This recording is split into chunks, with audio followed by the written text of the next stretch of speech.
how you doing?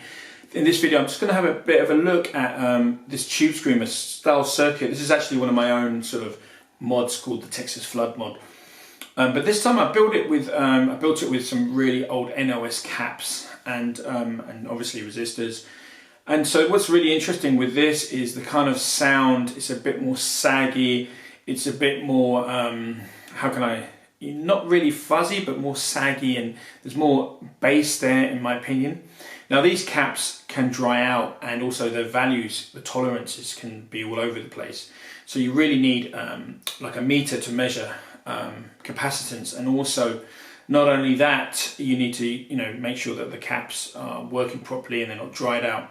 Normally back in the day they had a tolerance of plus or minus 10%.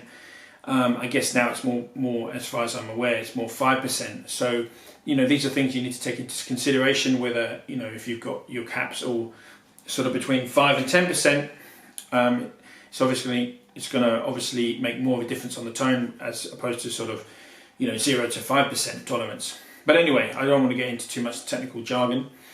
I'm just fascinated with the Tubescreamer. It's my favourite circuit, and so I've built sort of various these kind of handmade old 60s. I've devolved it into a 60s style build. So instead of trying to get it on a PCB and surface mount technology, I've actually now done the opposite, which is kind of go back to the 60s using old caps and resistors.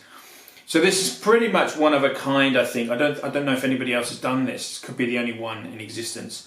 I'm going to build a couple more of these actually, which are going to be based much more on a TS808 circuit. I've actually built one which was based on the original circuit that the designer of the Tubescreamer came up with, which was fascinating to hear that with the different Fairchild op amps, So that was really interesting. But this one here, as you can probably hear, it sounds really nice.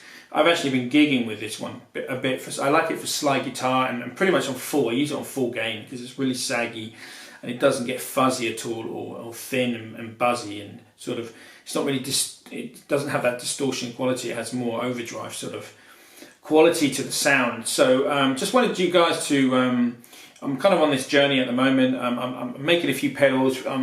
It's not really a going concern of mine, but I'm making a few pedals, and I just wanted you to hear sort of the latest experiments that I'm doing.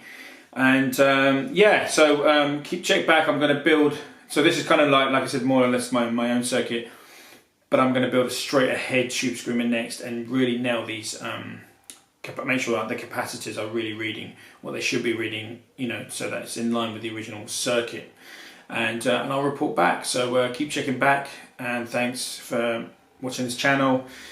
Don't forget to subscribe and all that sort of stuff. Thanks guys, see you soon.